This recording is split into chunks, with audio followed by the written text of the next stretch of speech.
and Lech Walesa became an international figurehead of popular resistance. Now absorbed into the new Europe, Poland's identity is under threat once again from rising prosperity and rampant capitalism. Nigel has been pondering the changes he sees in his adopted country. He's planning a new composition called The Price of Freedom, which will weigh up the gains and losses of life in 21st century Poland. What is the price of freedom? How do they perceive freedom? How do they perceive the invasion of their country by these multinationals? So you see like Tesco, KFC, McDonald's, everywhere, all over the place, even going through small towns, there's mini Tesco's and that. Just this huge, what would you call it, globalisation of Poland, which has happened everywhere else, and it's upsetting like seeing it in the country where you live in, particularly since I chose Poland because it wasn't totally globalised and it hadn't got Tesco's and KFC, and now walking out my front door and like seeing KFC, it's a shame if like finally they get in freedom, and what have they got? And this is... You know what is so strange about the KFC, right, is that like actually people dress up quite well to go in here. And this idea, this work that you have in your head, the price of freedom, I mean, how's it going to come to pass? How am I going to make it? Yeah, well, that's it. I don't know.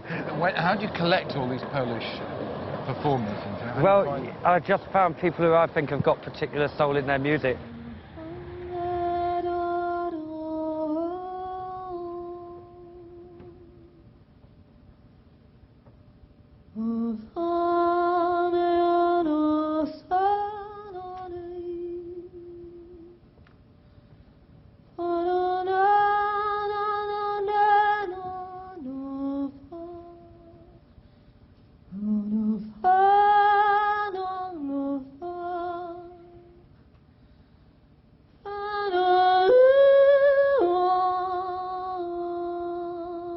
The Price of Freedom is a long-term project, but right now Kennedy must focus all his attention on Poland's greatest composer, Frédéric Chopin.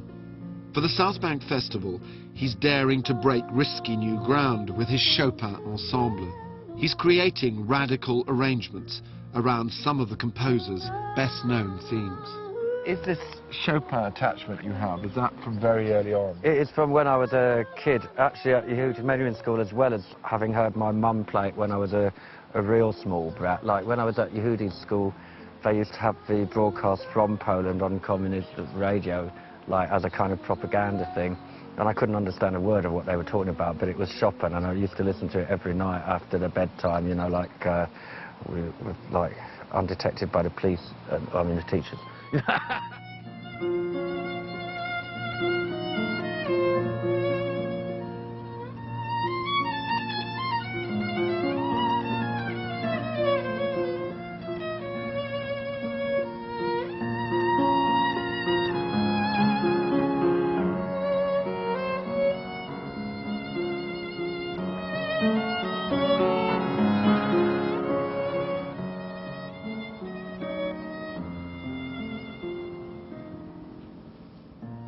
Frédéric Chopin is revered as Poland's greatest composer because his music gave a unifying identity to a country whose physical existence was frequently under threat.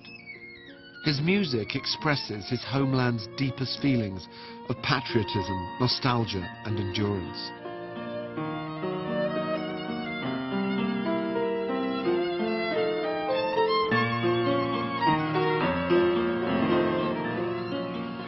Much more than just beautiful music.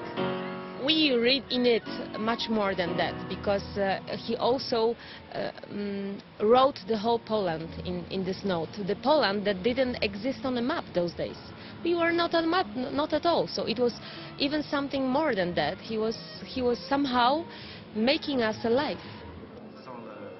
Throwing Chopin into a musical blender was always going to be fraught with risks. The rehearsals grow tense as the musicians struggle to master Nigel's arrangements. Because in fact, it should be in this bar. Yeah. Kind of like when it was getting really slow, I kind of just pissed off.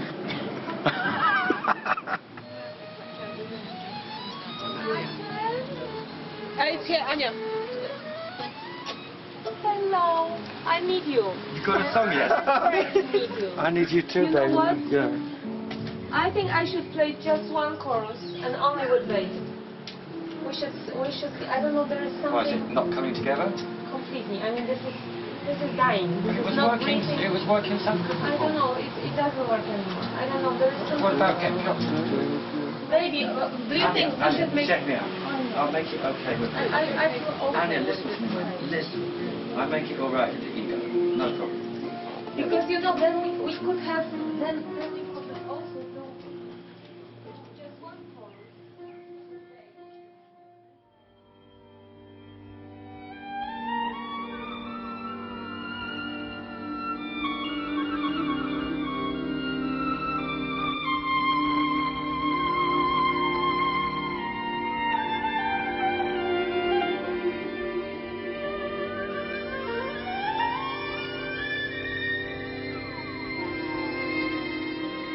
The Auschwitz concentration camp, the epicenter of the Nazi Holocaust, is only 40 miles from Krakow.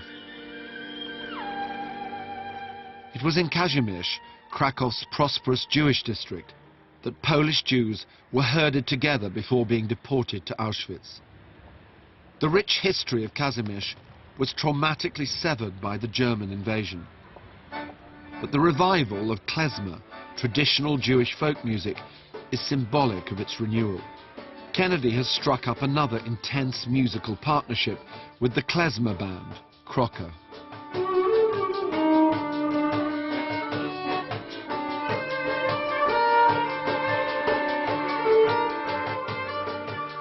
This is typical klezmer. In the same moment it's very sad and it's very joyful.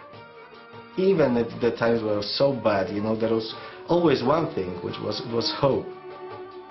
The Kazimierz, the place where we are, if you jump back 20 years ago, it was totally destroyed.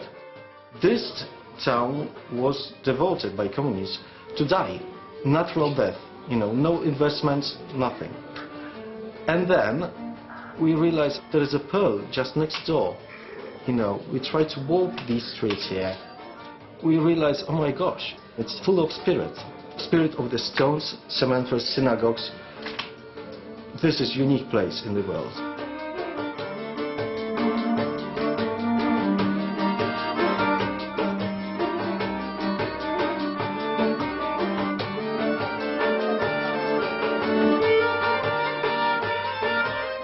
Kennedy has often ventured into playing folk and gypsy music. When he met Crocker in 2001, he felt an instant kinship with their soulful melodies and intuitive playing. It's emotional music, isn't it? Yeah, and the value which has kept it alive is like its intrinsic quality of like communication from one generation to the next. In a little bit of the same way that Irish, even though it's got a totally different sound to it, that it's passed down not in a notated manner, but like from father to daughter to son to, like, you know, each member of the family in these musical families can play something, and it's passed down that way. And it's really the amazing quality of these melodies which have kept them alive, you know, because if it's not written down, it's got to be good if people are going to remember it.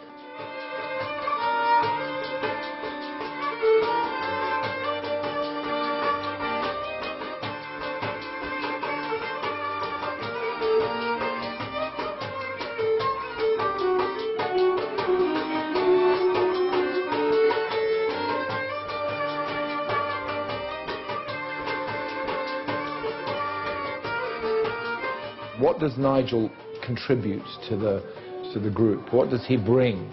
To jest też następny moment, kiedy Nigel pokazał, że nagle potrafi zmienić wszystko. Ja pamiętam, jak przyniosłem temat właśnie utworu Kukuś do studia, ucieszony, że będziemy grali jeden z kawałków taki bardzo tradycyjny, który brzmi